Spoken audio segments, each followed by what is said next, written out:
Welcome, Pewter Report readers, viewers, and listeners, to a brand new edition of the Pewter Report podcast, energized by Celsius, the official energy drink of PewterReport.com.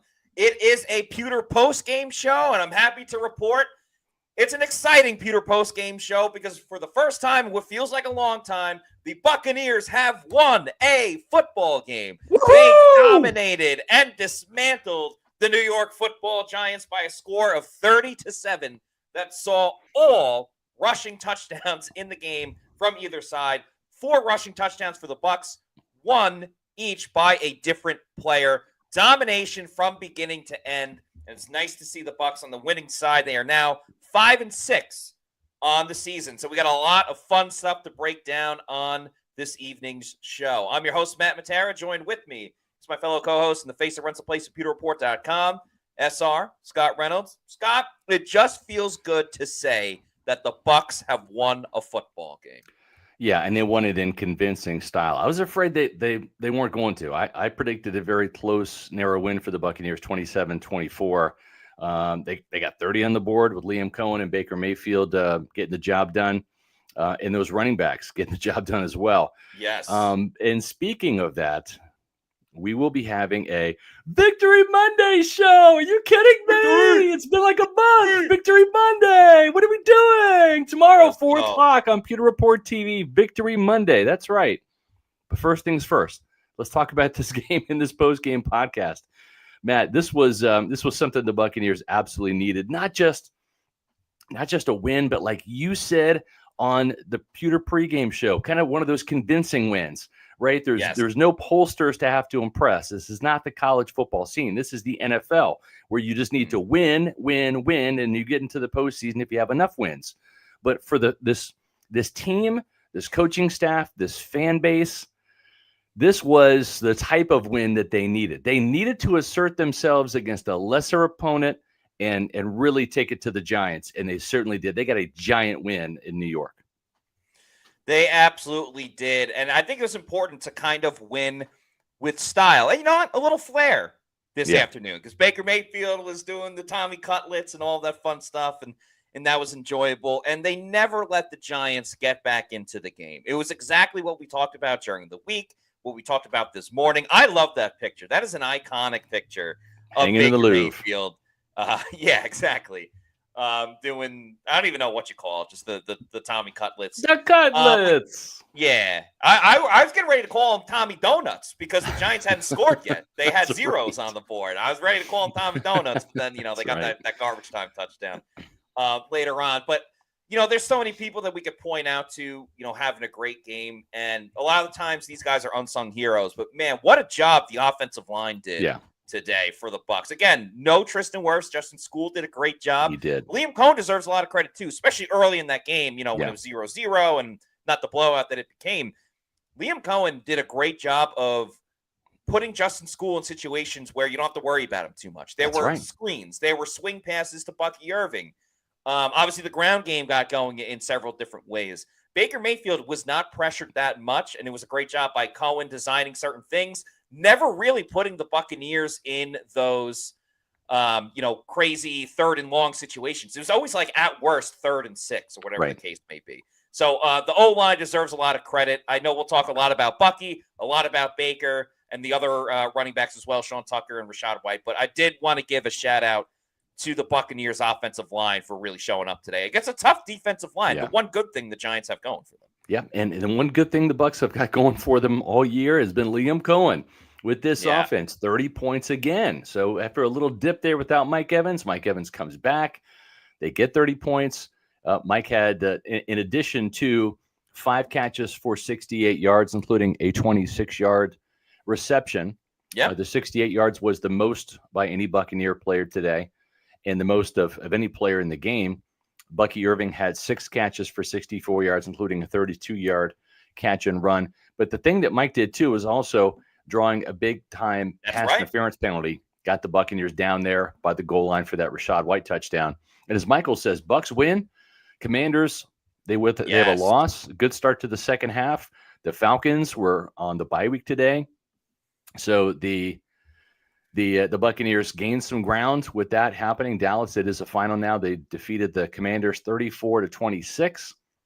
And I'll tell you what, those Fighting Dave Canaleses in Carolina, they went toe-to-toe with the Kansas City Chiefs. They tied the game on a 2-point conversion, 27-27. And then Pat Mahomes and got him down to field goal range where Harrison Butker was not in the game. He's on injured reserve. The backup kicker came in, hit the game-winning field goal, and the Chiefs got back on the winning track. But this Carolina Panthers, Tampa Bay Buccaneers game next Sunday in Carolina is going to be a rock'em sock'em affair. These Panthers are playing really well. They've won 2 games. They played the Chiefs toe-to-toe to the very end, to the last minute of the game, very much like how the Buccaneers did in Kansas City. This one was in Carolina. Now they're going to have the first of 2 games against Todd Bowles and the Buccaneers next week. But let's continue to talk about this one here. I love what Liam Cohen did right out of the gate, Matt. He got all 3 running backs involved on the first series of the game. Sean Tucker had 3 runs and for 4 yards, including the touchdown.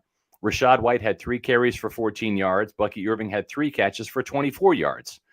And so I just like how right off the bat he found a way to have a running back led drive. We saw a lot of the pony package today with 2 running backs in the game.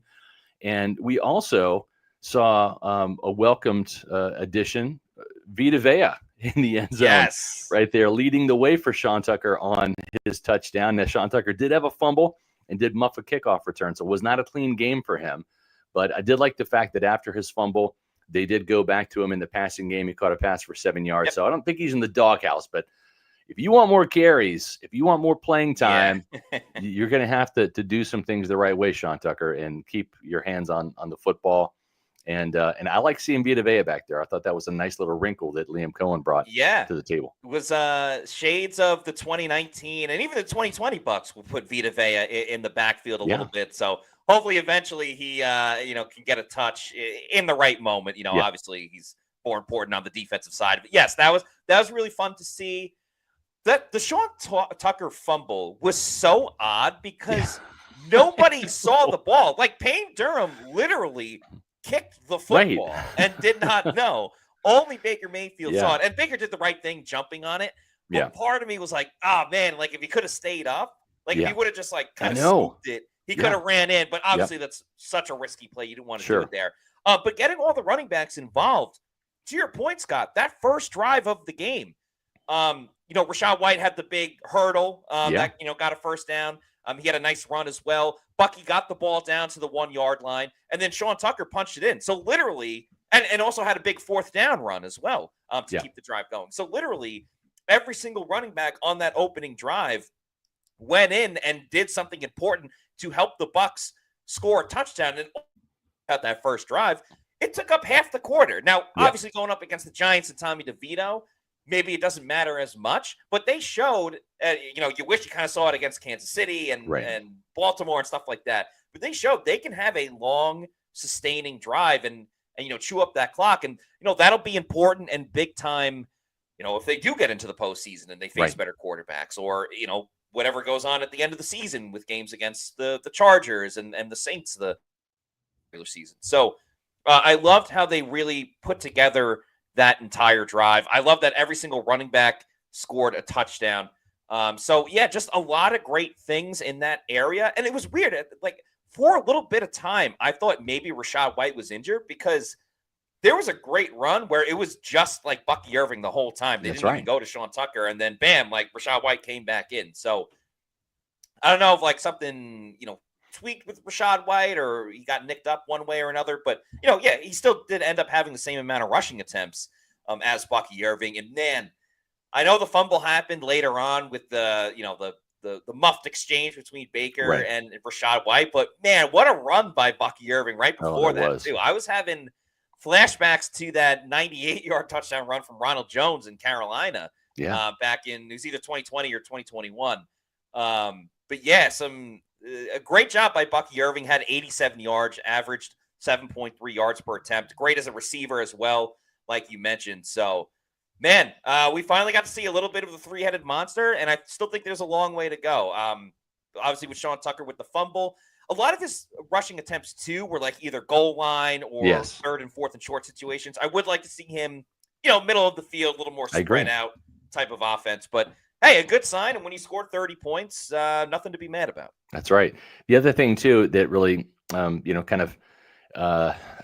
you're going to pick apart anything, this was an opportunity to get Bucky Irving that 100-yard game. Sean Tucker's still the only running back that has a 100-yard game under his belt. That happened back in week 6 at New Orleans with 136 yards on the ground. Bucky Irving, 12 carries, 87 yards.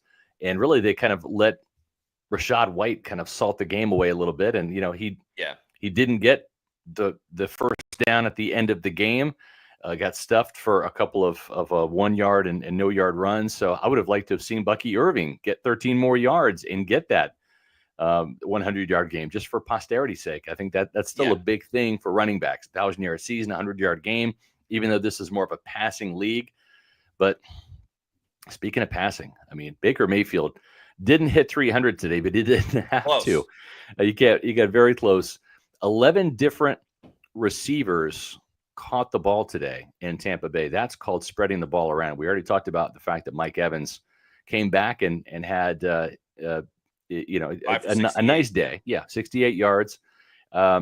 It puts him off pace to get 1,000 yards. I don't think he's going to get there this year. I've already said that. I hope I'm wrong. But when you look at Baker Mayfield and the way he just kind of commanded the ball today, the offensive line, as you mentioned, Matt, had plenty of time for him to throw the ball. Their pass protection was really, really good. And to hit 11 different guys, Sean Tucker, Rachaad White, Jalen McMillan, Ryan Miller, Sterling Shepard, Trey Palmer, Payne Durham with a huge 26-yard catch down the field. For a guy that probably needs it, considering what he's done this year, which is nothing. Raheem Jarrett with a 30-yard catch. Cade Otton with a 30-yard catch. Bucky Irving, 6 catches, and Mike with 5. So it was just a very incredibly efficient day for Baker. 24 of 30 for 294 yards, no touchdowns. But again, Matt, no interceptions. And this is something that we've really kind of, been harping on him to do. And we're not the only ones. Liam Cohen, Ty Bowles in that conversation as well. And that's been the key to this offense continuing to play well, whether it was a loss at Kansas City, that loss against the 49ers, or this win here in New York. Baker Mayfield now has gone 3 games without an interception. There was a turnover on that exchange with the fumble, but no interceptions, no risky throws today from Baker. The ball was never in harm's way. Almost every single drive ended in a kick, as Todd Bowles and Liam Cohen talk about. There was, the botched fumble, but again, you could get away with it because it was later on in the game when you already built and established that lead.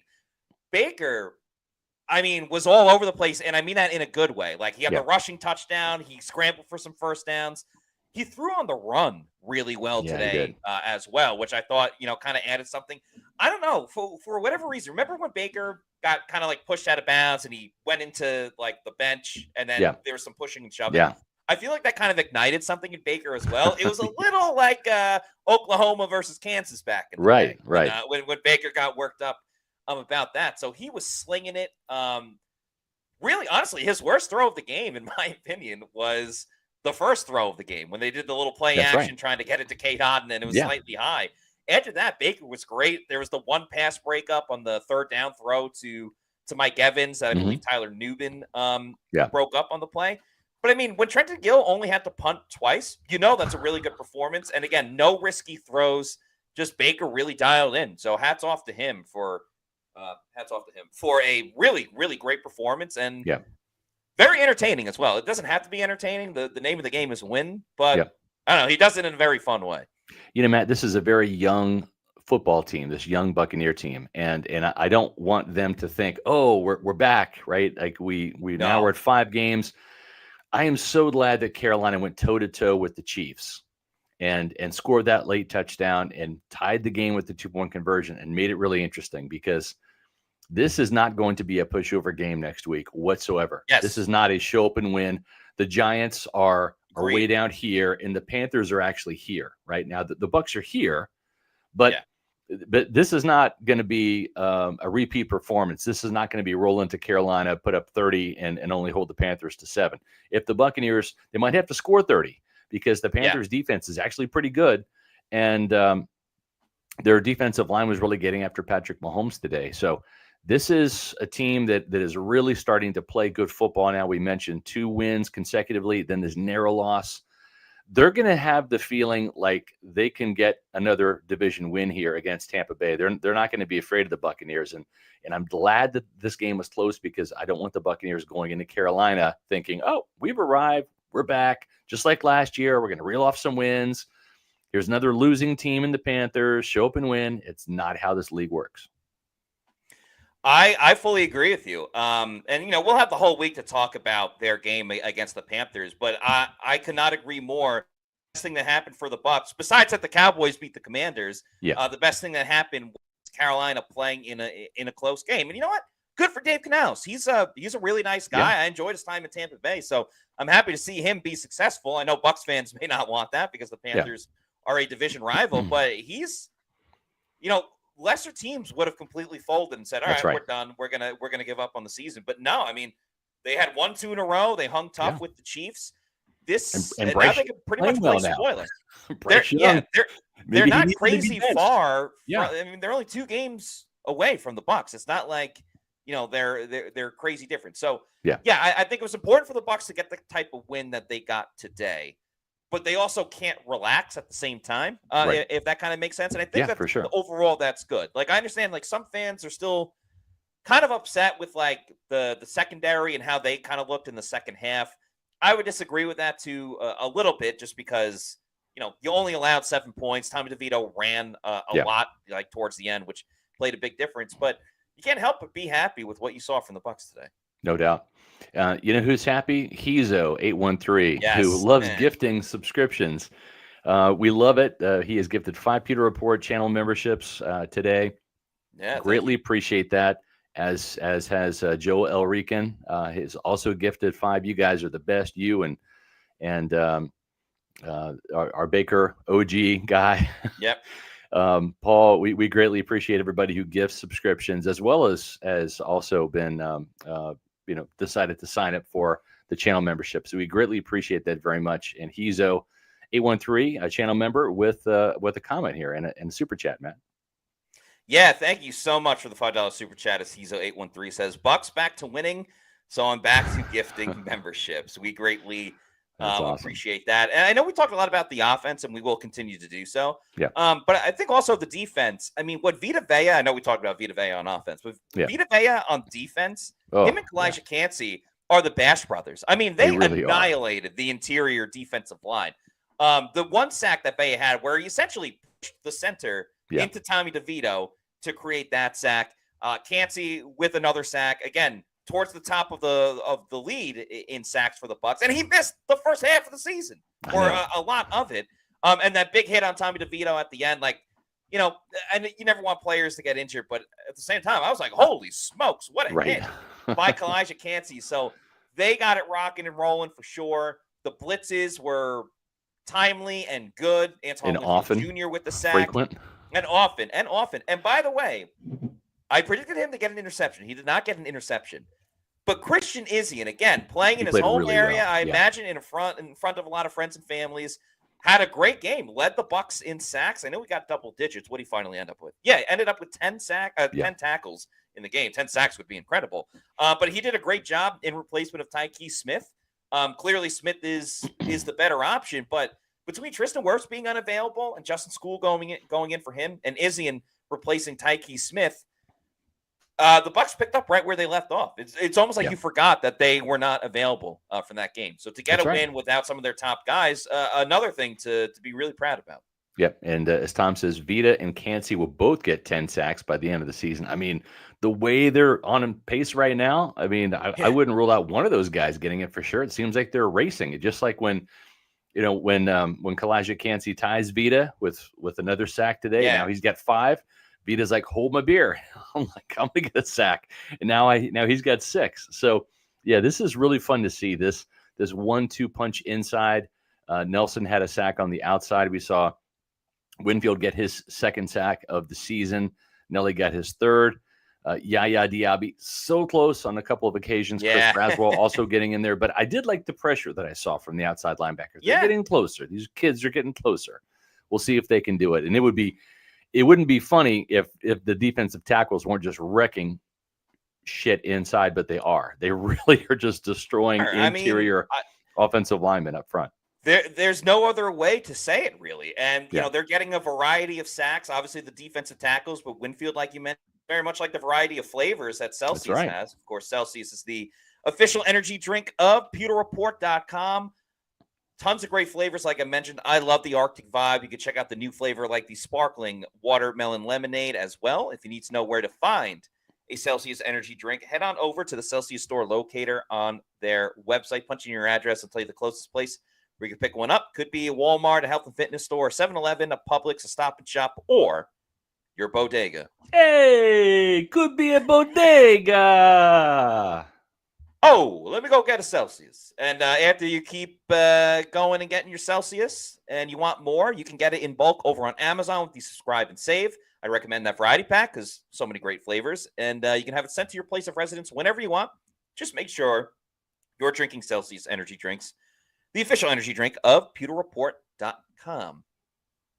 Have some more super chats to get to. Thank you all so much for your generosity. And thank you for rocking with us on this Pewter post-game show. A lot more fun when the Bucs win. It is. Michelle C., thank you, with this $5 super chat, says, Cohen can't leave. Great game. Yeah, I mean, all season long, Liam Cohen has been in his bag. He gets Mike Evans back. Immediately, the Bucs get back to scoring 30 points. Yep. And sure, they had help. Honestly, the one time they had the best field position is when they only ended up with the field goal. That was when they got their first stop on fourth down on that running play early on. But yeah, a lot of great designs by Liam Cohen.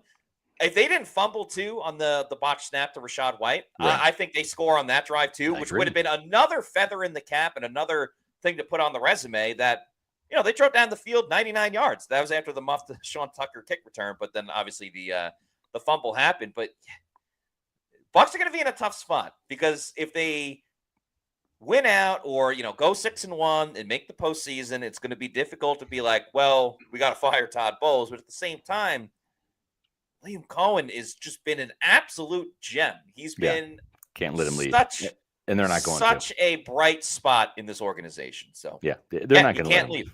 Yeah, he won't. No. He won't leave. They're going to make sure he stays one way or the other. And the thing too is, I mean, again, as great as this performance is, right? This is reminiscent of the last win, right, against the Saints back in week 6, where this team took advantage of Spencer Rattler, a young, inexperienced quarterback. Let's see how the Buccaneers fare against really good quarterbacks. They got Justin Herbert coming up in a couple weeks. That might be it. Right, in terms of the quarterbacks. Bryce Young is playing better. We'll see how they play against Bryce Young next week because he is playing the best football of his career so far. So I think that's the thing. Be excited about this.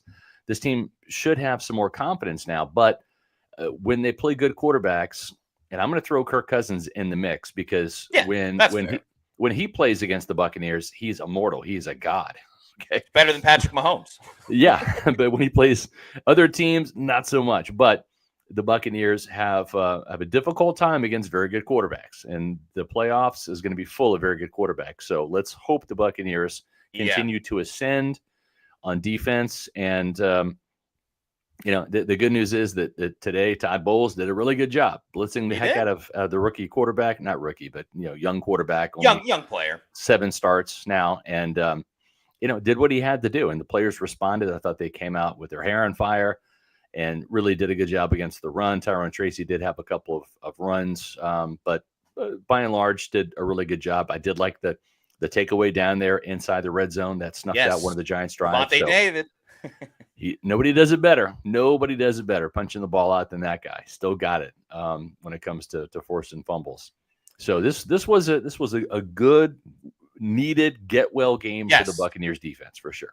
A necessary game for the Buccaneers defense, but I don't think it corrects all of the issues that they had before going into this game. I definitely lean more towards this was having the benefit of playing the Giants more than, wow, like the Bucs really put it together defensively. Exactly. Plus, now we'll have to see. Yeah, go ahead. And to your point, the three primary weapons that the Giants have are all rookies. Running back Tyrone Tracy, wide receiver Malik Neighbors, and then their rookie tight end out of Penn State, Theo Johnson. When you're relying on rookies to move the ball, to score touchdowns, to get wins, that's tough. That's tough for any team, and that's just where the Giants are right now. They're an awful football team. Could be the worst team the Bucs play all year.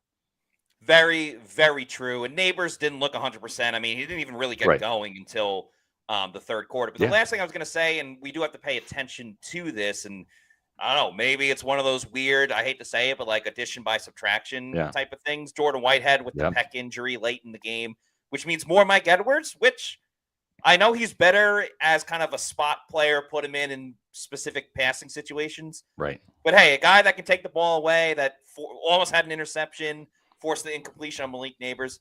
I don't mind seeing more of Mike Edwards. I know obviously he's got to get up to speed with the playbook, but it is what it is. Yeah, I mean he had his hands on a couple of those passes towards the end of the game. And Whitehead just hasn't been close in coverage. He just hasn't made plays on the ball outside of that Detroit game back in week 2. So I agree. Having a better coverage safety back there probably helps things out. Todd Bowles was singing his praises and says it kind of allows Winfield to play more like Winfield, and we saw Winfield get a second sack today and be a little bit more active in his tackling. So that's a good sign for sure. It's always a good sign when we have Super Chats, Matt. We have a couple more here. Yeah, let's start with Joel Elrican. Thanks for the $2 Super Chat. And thanks again for the gifted Pewter Report memberships from earlier. But says, happy to see Tucker get some reps. Go Bucs. Yeah, even though Sean Tucker didn't have the best game, he did score a touchdown. But as we talked about, fumbled and whatever the hell went on with the kickoff there as well. I still do think that this is the best path for the Bucs overall running game. The usage of not just Sean Tucker, but Bucky Irving and Rashad White as well.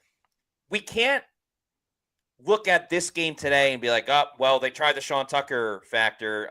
We can never go to it again. Because if you have the Sean Tucker NFC Offensive Player of the Week type of game and you don't use him, well, then you should give up on him when he has, one poor game, kind of like he did today. Like we mentioned earlier, would like to see him more with, touchback, start the drive on the 25, and you got the whole field ahead of you versus those kind of more condensed short yardage and goal line situations. Sure. And sometimes the situation dictates that. I'm sure maybe they'll get it against Carolina. But I love that they used all 3 running backs today. I think it's better for them. Yeah, well, especially too using Sean Tucker down there by the goal line, giving him the first opportunity for the touchdown. I thought that was a good way to kind of keep him happy, get him involved, get him juiced up a little bit. But a 1-yard touchdown run hurts your average. There's no doubt about it. But he still has probably over 6 yards per carry now when you look at the entire season. So that's still a good thing. We'll continue on with these super chats here from Jonas Garea, $1.99 super chat. It says Carolina is no pushover, Matt. No, they are not. They had 1-2 in a row. Granted, one of them was against the Giants, that game in Germany. Yeah. But they hung tough with the Chiefs. And the Chiefs have played a lot of close games this year. I think that is important to remember. Panthers are gaining confidence. That was a statement loss today for the Kansas City Chiefs. So this is not a game the Bucs can just expect to show up, go and win, be like, okay, you look ahead of the schedule, that's a win, that's a tough one. They can't do that anymore, especially with Dave Canales knowing the personnel of the Bucs so well. Yeah, and the other thing too is, by all accounts in Carolina, and you can see how hard they're playing for him. They really like him as a coach. I mean, as you mentioned just a few minutes ago, this team is not quitting or tanking. They're playing inspired football, getting 2 wins, welcoming Bryce Young back. He's playing better. Dave Canales' offense putting up some points now. Chuba Hubbard just got that contract extension. That's big. He scored that game-tying touchdown, or I should say the 2-point conversion to tie it up. So there's a lot of good things happening in Carolina, and this is one of those things where the Panthers don't like the Buccaneers, right? The Buccaneers have been sweeping them now for the last couple of years. And now they have a chance to get a win for their head coach against his former team, right? So, and it's in Carolina. I don't necessarily like Carolina's chances here in Tampa in Week 17, but this is going to be the game where I think they're going to try to, make a stand and say, hey, we're not in the division hunt this year per se, but you know what? We're going to play spoiler and we're going to do our damnedest to build this thing and look out for us in 2025. And that could be a step towards that if they get an upset win over Tampa Bay next week. So we'll see what happens. I still like the Buccaneers, especially if they're playing like they were today on all cylinders. But you're right, Jonas. Carolina is no pushover this year. It's important to be motivated. It's important to, build inspiration for your team. And that's what the Panthers are doing right now. And let's face it, like the Bucs in the past, especially even at times with Bruce Arians, but with Todd Bowles too, sometimes they'll play up to their competition, but they'll also play down to their competition as well. So we've seen so many different games for the Bucs this year. They've had a lot of close ones. Thankfully, today was not one of those. Right. But I don't think you want to get into a close type of crunch time game with the Carolina Panthers. And we know if the Panthers can establish the run, Dave Canales will not waver and will go with that until the very end. So, makes for a way more exciting matchup, I think, than what we initially predicted when the schedule came out. Yeah, speaking of close down to the wire, folks, it is getting very close to the deadline to sign up for the Tampa Bay Bucs cruise. That's right. December 1st is the cutoff. So I want to say November 30th might actually be the cutoff. So they're not going to be having these packages available anymore. So if you're thinking about joining the players and the Pewter Reporters, we're going to be there too, on the Tampa Bay Bucs cruise next March. Got to decide this week coming up. It's a great holiday gift for you and your loved ones to go on the Bucs cruise, and here's more about it. We're on the Bucs cruise. Of course, we're playing pool volleyball.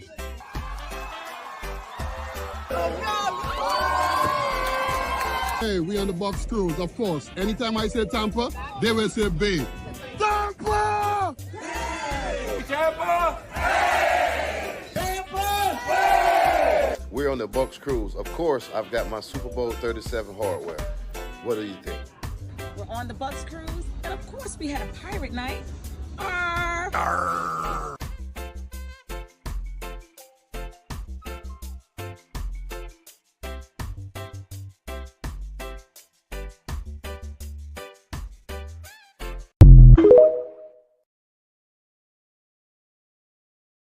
Get with your spouse, get with your buddies, whoever you're taking, and sign up for the Tampa Bay Buccaneers cruise. Rashad White and Tristan Wirfs just announced as even more guests to join the fun. Yaya Diaby, Kalijah Kancey, Trey Palmer, a lot of Buccaneer players from this year's current staff. I think Luke Gedeke is also one of those. He was on the cruise last year. A couple of legends as well. Brad Johnson from the first Super Bowl team, in addition to Mike the A-Train All-Star. Derek Brooks will be in the Key West stop. So make sure you sign up. March 7th through 10th are the dates. It's on the Celebrity Cruise, and it leaves out of Fort Lauderdale with the stop in Key West and then Bimini, Bahamas. It's a fantastic way to have some fun, meet some of your favorite Buccaneer players from yesterday and today. And they also have got an old-fashioned bar, just strictly nothing but old-fashions. And I'm going to be there quite a bit. So join me and Matt, and we're going to have some fun on the Tampa Bay Buccaneers cruise. Go to tampabaybucscruise.com to sign up, or give them a call tomorrow, 1-800-975-7112. Very much looking forward to the Tampa Bay Bucs cruise, and hopefully we can see all of you on it. Got a couple more super chats to get to. Thank you to Marcos with a $4.99 super chat. Says, I don't want to see any more fair weather fans putting down 6. Obviously, Baker Mayfield. Yep. This quarterback leaves it all on the field. Good point, Marcos. I would say one of my favorite moments from this game was the scramble that Baker had for a first down. Not the touchdown when he did the Tommy Cutlets and everything. Right. But when the Bucs had a pretty good lead and they were backed up in their own end zone, Baker could have theoretically gotten sacked for a safety. Yeah. But he found a way. He ran towards the middle, then he kicked it to the outside. Had a good block there as well. I think it might have been Rashad White, but someone was blocking for Baker, and he kept the drive going. This dude is just a gamer. He wants to win so badly. He wants to win as much as the fans want the Bucs to win. He literally tries everything in his power to help the Bucs win. He's sprinting down the field on the Bucky Irving big run. Yep. He's picking up the fumble when Sean fumbled it. Didn't want to come out of the game. He obviously went into the blue tent really quickly. Yeah. I saw you. Thankfully, it was just a stinger. It wasn't like a concussion. It was a stinger. So that's good. Yes. Yeah. I still don't get, and maybe it was just because they were running the football, but then we saw Baker got hurt on a run play. Right. Why wasn't Kyle Trask in the game with 3 minutes to go? And you started the drive over midfield. He could have taken 3 knees and gotten the same results. I just don't understand why he wasn't in that situation. But whatever. The Bucs finally, with the exception of Jordan Whitehead, came out unscathed, injury-wise, which, I mean, what a rare sight that is. Payday 39, one of our Pewter Report TV channel members, says, Baker is a gamer. I remember fans wanted Gardner over him. I'll laugh out loud, shake my head. Yeah. Well, yeah. And as W says, that's not Baker. Yeah, Baker does not want to come out whatsoever. So, but, you just don't want to see him push it and then get hurt, because you need him as your starting quarterback if this team has a chance of doing anything down the stretch here. I liked him running down the field. He showed some wheels on that Bucky Irving 56-yard run. I know. It was crazy. I got to go back and watch that, because all of a sudden it's like you see Bucky kind of break away. Now, Bucky was kind of, juking a little bit and going a little bit laterally to make guys miss. But Baker came screaming. I mean, that's 56 yards, man, down the field. And then he kind of got in front of Bucky and then hit reverse and threw a shoulder into a guy. So, yeah, that was impressive, man. I told Baker the other day, it was after the 49ers game. I went up to him and I said, you know what? I said, I've covered a lot of quarterbacks here, including a couple Super Bowl winners, obviously referencing Brad Johnson and Tom Brady. I said, I've covered a couple Super Bowl winning quarterbacks here, but you're the most fun quarterback I've ever covered. He said, thanks, man. I appreciate that. And it's true, man. Win, lose, or draw, this guy is fun to watch. The energy that he brings, the enthusiasm, he is that lightning rod for this team to give them a spark. And it can be something as simple as, as diving on that Sean Tucker fumble, the scramble for the first down that you mentioned, getting shoved out of bounds and then coming right back in that guy's face, running downfield, and throwing blocks for Bucky Irving, or I don't know, Matt, completing 24 of 30 passes for 294 yards and also having a rushing touchdown. So he could have had over 300 passing yards, but again, easy. The Bucs were up 30-7. They didn't need to throw it anymore, so therefore he didn't throw it. But he could have easily had 300 yards if the Bucs really wanted to pad the stats. And they're not exactly the same. There are certainly some differences. Yeah, I think they're kind of distant relatives. Baker Mayfield and Jameis Winston. Yes. Similarities. Look at the Thursday night game for Jameis and the Cleveland Browns. The Browns receiver fumbled it 30 yards down the field. Yes. Baker sprinted and tackled the defender that picked up the fumble. Jameis ran in for a touchdown in the snow. That's right. Baker obviously did it today. They're not the exact same, and I think what makes Baker a lot more fun is they've had a lot more success than when Jameis was in Tampa, and that plays a lot. They're both Heisman Trophy winners. Yeah, both first overall picks. Yes, both first overall picks and polarizing figures in their own way. Yeah, but Baker is a lot of fun. It makes this job's already great, but it's even more fun when you see Baker do kind of like the antics. Even today, like in the post-game press conference, he's like, I was paying homage to Tommy DeVito with the with the fingers, and then he said he had a lot of swag, Yeah, and then he got asked like, "Oh, are you Italian?" He's like, "I've never done a 23andMe, but I don't know." Maybe I don't know. It's just so exactly. Speaking of fun, Aaron Jordan says, "Hey Scott, the other day I saw you drinking a mellow seltzer. I'm actually drinking one right now. How do you like this? They're fantastic, and I hate seltzers. Like I really do. I can't stand them, but these mellow seltzers are phenomenal. They taste great. Check out mellowseltzer.com. They're phenomenal. They've got 4 flavors. The Arnold Palmer, which is like half lemonade, half iced tea, and they nail it. And Matt, have you had a chance to try any? I gave you some the other day. Yeah, I actually have a couple in my fridge right now. Yeah. They are delicious. I'm looking forward to the wild berry. It's phenomenal. Having another one, and cool logo and cool design as well. So it's everything that you want. So make sure you check it out for sure. Let's get to another super chat. Thank you to DSG Carlos with the $4.99 super chat. Says, currently on lunch break, missed majority of the game, but I have finally tried Celsius for the first time. There we go. The Arctic Vibe, to be exact, 10 out of 10. Yeah, that's my favorite Celsius energy drink is the Arctic Vibe. So glad you like it, Carlos, and glad that, well, it's unfortunate you didn't get to see the whole game, but glad that you had that, fun little experience of, oh, hey, the Bucs won. Great, fantastic. So, important win for the Bucs, and very happy for all the fans. It'd been several weeks since they won. They had the 4-game losing streak, but now things went the Bucs' way. I mean, Atlanta didn't have a game, but they obviously lost last week, and then you had the Commanders losing. Some things have bounced the proper way for the Bucs today and last week as well. So things are on the up and up. Yeah, they sure are. They're also on the up and up for Sean Tucker, and as Cuse44, who's a very interested observer in Sean Tucker's Buccaneer career. I wonder why. He says, Scott, you said Tucker is signed for next year. Is this true? Yes, he is.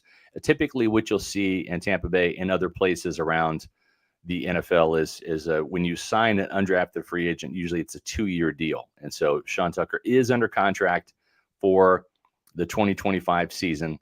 His cap number this year is 916,666. I'm sorry, I said 2 years. I meant 3 years because last year, obviously, he was under contract. So typically you sign a 3-year deal that will make you a restricted free agent. And that's exactly the situation. So the good news is Tucker is under contract for next year, and then after 2025, he will be a restricted free agent where the Buccaneers have the first right of first refusal, and they'll have an opportunity to tender him an offer or just sign him to a contract extension at that time. So hopefully his Buccaneer career is a long one, and he keeps playing well and scoring touchdowns. On the topic of running backs, I thought what I liked, and not because I thought that Rachaad White was injured, but there was that period of time where Rachaad White was not in the game. And again, I wasn't sure if it was injury or just how they wanted to, use everybody in the running back room. But Bucky Irving got some third downs. Yeah. And I thought that was important because we talked a lot about how Rachaad White's a dual threat. He's certainly their best pass blocking running back, and that's an area that Sean Tucker certainly needs to improve, but also that Bucky Irving needs to improve on as well. Important that regardless of if he was injured, regardless of whatever was going on, that Bucky Irving at least had the opportunity to go in there and play some snaps on third down, get involved with the overall pass blocking, look at the different kind of assignments, pick up a blitz or two that the Giants had going on, because you never know. Running back obviously is a position where guys get injured all the time. You go through some of the most contact outside of the offensive linemen themselves. So you never truly really know where there might be a situation if Rachaad White is injured, if he's out for a couple of games. Somebody has to play running back on third down. So I was glad that Bucky Irving was able to get some of those reps on third down, looking at different defensive packages, looking at different assignments that he had to play on third down, because he may need to in the future if something happens to Rachaad White or whatever the case may be. So I was glad that he got to have those reps, and it's easier to get those reps when you have a huge lead and not everything's on the line on every single play. Yeah, that's right.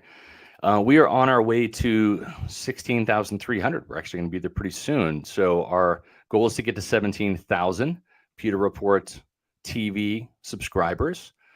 It's really easy to subscribe. Just hit the button. That's all you have to do. Go to Pewter Report TV on YouTube. It's our YouTube channel. Hit the subscribe button and make sure that you leave a comment on our videos when you do that. And also like the videos.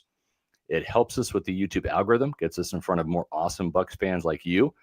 So we greatly appreciate the support. And also, if you want to help us support this channel in different ways, well, you can become a Pewter Report channel member. We've got about 100 channel members right now. We greatly appreciate the support. It comes in a monthly fashion of $3.99 per month, all the way down to $24.99. You get loyalty badges and custom emojis. The Pewter Pro members get early access to our videos. The Pewter Premier members and Pewter Platinum members get exclusive Q&A videos with the Pewter Report staff on Fridays at 1:30. We do a Pewter Insider podcast, especially just for you. We do it live. You can also catch the replay of it if you're a member. So it's a great way to help support Pewter Report. We've had a couple of gift memberships given out today from Hizo and also from Joel Elrican. We greatly appreciate that. Also, Paul, a.k.a. Baker Bros OG, has also been kind enough to do that in the past as well. So greatly appreciate all the support from our Pewter Report TV channel members. And just in case you're joining us, it's happening. It's going to happen tomorrow, something we haven't done in a long time. It's called Victory Monday. The Bucs run over the Giants, and it's going to be a fun show at 4 o'clock. It's always fun on Mondays, especially even when it's more fun because you've got a win to talk about. But we do roll call at 4:20, so that's a great way for you guys to show up and show out and tell us where you are watching and listening to the podcast from, whether it's around the country, around the state of Florida, or around the world. Make sure you join us tomorrow here on Pewter Report TV at 4 o'clock for our Victory Monday show. Yeah, roll call's a ton of fun. Victory Mondays, it's been quite a long time since we had a Victory Monday to do. So very much looking forward to tomorrow's show. We'll obviously have some more comments from Todd Bowles day after the game, see what he thought about a number of different things. I imagine he'll be in a good mood because the Bucs are a winning football team that has a favorable schedule. I know we talked about the Panthers, and it's not going to be a pushover game. That's still very, very true, but it's still, without a doubt, a much more favorable schedule down the stretch. And we'll see what Tampa Bay can do. Because let's just say, hypothetically, they run the table. That would put them at 11 wins on the season.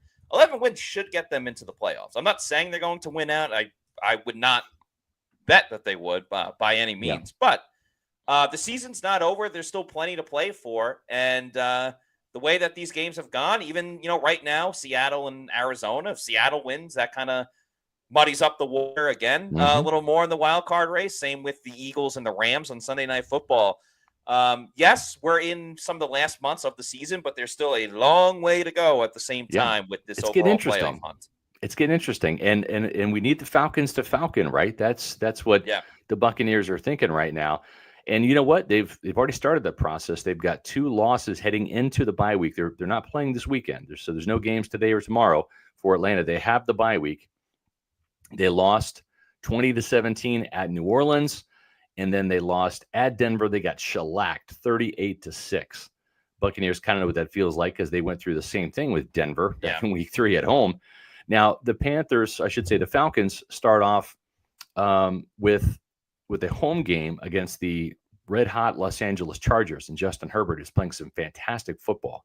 So they have a tough one coming out of the gate, and that could be kind of a sign of things to come because if Tampa Bay can get a win at Carolina next week and they start a bit of a winning streak here, they'll have won 2 games. Should that happen, coupled with an Atlanta loss, now it gets really interesting because right after that Los Angeles Chargers game, Matt, they have to go on the road to the Minnesota Vikings, where Kirk Cousins is going to return home to play the Minnesota Vikings up there in Minnesota. So that's true. Those are 2 tough games coming out of the bye week for the Falcons. Then, like the Buccaneers, they will play the Las Vegas Raiders. That game will be in Las Vegas. Then they play the Giants, who that should be a win, as we just saw the Buccaneers handle business there. That will be at home for Atlanta.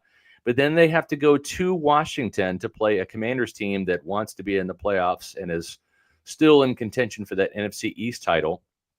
And then they've got a game against the Carolina Panthers towards the end of the season. And this is going to be a better Panthers team than what they played back in week 6 when the Falcons beat the Panthers 38-20. So 3 more games against winning teams on the Falcons schedule, only 1 more game against a winning team, and that's the Chargers for the Buccaneers. And another beauty of football is upsets happen all the time. I mean, this week alone, we saw Jameis and the Browns beat the Steelers. That's right. The Titans beat the Texans today. The Commanders lost to the Dallas Cowboys, and Cooper still Rush. early, but to Cooper Rush, and still early, only in the second quarter. But the Raiders are beating the Broncos, so nobody had that going on. So really, anything can happen. I wouldn't be surprised if the Falcons, beat the Vikings or beat one of those other better teams, and then lost to Carolina or lost to the Giants or something crazy like that. Because that's what the Falcons do. And also, if I'm not mistaken, I think Kirk Cousins might be on Sunday Night Football tonight, talking with the guys in the studio. Right. I would love for them to show the Bucs highlight today and being like, oh, the Bucs are coming. The Bucs are getting closer. And see what Kirk Cousins has to say for sure. So a lot of excitement. Wins are just so refreshing. It kind of resets the mind in so many ways. We got another super chat. Thank you to Amazement 717 or 717, I should say, with the $4.99 super chat. Thank you. Says, I think the margin of victory was huge today because I don't think we are confident with a weak schedule if we barely would have won today. Yeah, I think there's something to that, man. I think you said it perfectly on the Pewter pregame show this morning. This is a game where if the Bucs are as good as they think they are, and if the Giants are as bad as we think they are, this should be a blowout win. I didn't have a lot of confidence it was going to happen because I didn't trust Todd Bowles' defense. I figured Liam would put the points up on offense, and he did. But this was that style win that you were talking about in Pewter pregame, and the Bucs delivered.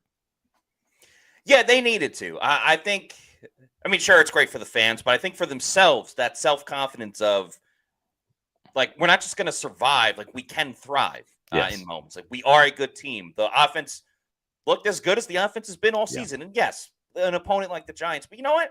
The Bucs could use a break, all right? They got screwed over by the refs in that game against Atlanta. They haven't had things go their way, especially with injuries. Every now and then it's, you get a tomato can in front of you. Today it was the Giants, and the Bucs took advantage of it. They shouldn't feel bad about it. It's the NFL. Like, the Giants their players are getting paid as well, so don't feel too bad for them. Yep. Well, there's a way that you can enjoy Pewter Reports without paying for it. It's free anyways on pewterreport.com, but we also have an app, kind of, sort of. It's Autograph, Fandom Rewarded. We don't have an app, but we're using Autograph as our app because they have all of our stories, and you can read all of Pewter Report's news. You can watch the Pewter Report podcasts on Autograph, and it's free to use, free to download, so there's no cost at all. All we ask you to do is when you go to the App Store and you download it for Apple, when you go to the Google Play Store and you download it for Android, just use the promo code Pewter to sign up. And when you select the Buccaneers as your favorite team, all of the Pewter Report stories and podcasts will be right there for you to enjoy. You can also check out other Bucs news from other media outlets as well. I've got a favorite team in college, Kansas State. Got a big win yesterday, thankfully. And I've got all my Kansas State news, boom, right there on one page on the Autograph Phantom Rewarded app. It's co-founded by Tom Brady. You know that, Buccaneer legend. And the best thing is you get rewarded for every time you read the stories or watch the podcasts. You earn points. You earn these coins, and you can cash in those coins for tickets to games. That's right. You actually build enough coins up, you can get tickets to games. So it's a great way for you to do what you're already doing and get rewarded for it, which is reading our content, watching our Pewter Report podcasts.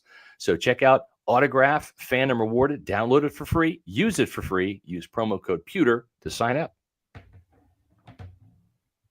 That's a great app. If you haven't done it, like, you got to do it. It's super easy to use, super quick to download, and it's going to just take your fandom of the Buccaneers and your college teams and other pro sports to the next level. It's really good. Yeah, cannot recommend it more. Comment from Danielle Ackley, who said, how much did Evans do today to help us win? Mike Evans did a lot. I thought he looked pretty good. Like, probably not 100%. We mentioned that when we spoke to him on Friday. He did say he was feeling better with his hamstring now than he did going into that Monday night game against the Ravens. And he said, I probably should have sat that one out, but obviously, can't turn back now. But if this is Mike Evans' role for the rest of the season, I think that's totally fine. He didn't have to go down the field too much. I was actually a fan of, he'd make the catch and then get out of bounds. He didn't take too many hard hits. And I kept going, no, Mike, your hamstring. Like, be careful. I kept yelling that during the game day stream. So, I'm happy with what Mike did. 68 yards, as Bat W said. Was able to draw the pass interference penalty. And that's another important part, too. Like, Mike is a future Hall of Fame wide receiver, has a great reputation across the league. Star players get star calls from time to time. Right. And that was a blatant pass interference. It wasn't like a ticky-tack thing. But there was also, I think it was either illegal hands to the face or like a holding penalty on a third down that they called on the defender that was trying to cover Mike Evans. So Mike will help getting some penalty calls, too, that aren't getting when it's Sterling Shepard and Rakim Jarrett and Ryan Miller and all of those guys. So another added little caveat to having Mike Evans back. And Mike has gone off against the Carolina Panthers more than any other team. Yes. He's got him twice on the schedule, right? So Not saying that's going to happen on Sunday, but let's speak it into existence, right? Let's forecast that. And because he does need to make up some ground now. He needs his first 100-yard game. That could happen next week at Carolina. They like to play a lot of man coverage for whatever reason. Mike feasts on the Panthers secondary, and so we'll see what happens. One thing that is for sure, we talked about having a Victory Monday, but it's always a Victory Monday when you go to Walk-Ons. What an amazing comeback, Coach. You're not kidding. I mean, we did lose the game badly, but coming to Walk-Ons afterward, the team got a much-needed win off the field. Walk-Ons for the win. That's right. Happy hour starts tomorrow at 3 o'clock, 3 o'clock to close. So check out Monday Night Football at Walk-Ons. It's the best happy hour in town. You have 3 locations to choose from: Lakeland, Midtown Tampa, up here by me and Wesley Chapel. $3 happy hour pours, $3.99 domestic pints, $4 house wines, $5.49 22-ounce domestic drafts. And their starters, these are inflation-busting prices, people. $6 for fried pickles. It's a whole mess of fried pickles. I love their fried pickles. $6 small waffle cheese fries, $7 boom boom shrimp and queso dip, $8 boneless wings, and my favorite, the cheeseburger sliders. If you can't make it tomorrow, that's fine. Make sure you get there on Tuesday. Happy hour all day, including $5 Tito's. They have a pair of happy hours on Wednesday and Thursday. And then, of course, some great specials on the weekend. But we'll talk more about that as it comes. And we've got a great show for you tomorrow at 4 o'clock, as we mentioned, a Victory Monday show. But that's not all of the Pewter Report content we have, Matt. We have some stuff on the website, some great stories and articles up already, and some social media content as well. Yeah, so make sure you check all of that out on our social media on X, Facebook, and Instagram at Pewter Report. And our YouTube channel is Pewter Report TV, where we have various shows, various content goes up there. And, of course, all of your Pewter Report podcasts. So please like and subscribe, leave a comment as well. That is going to do it for us on today's show. Thank you for everybody for rocking and rolling with us. For Scott Reynolds, I'm Matt Matera saying thanks, everybody, for watching. And we'll see you soon for another edition of the Pewter Report podcast. Out.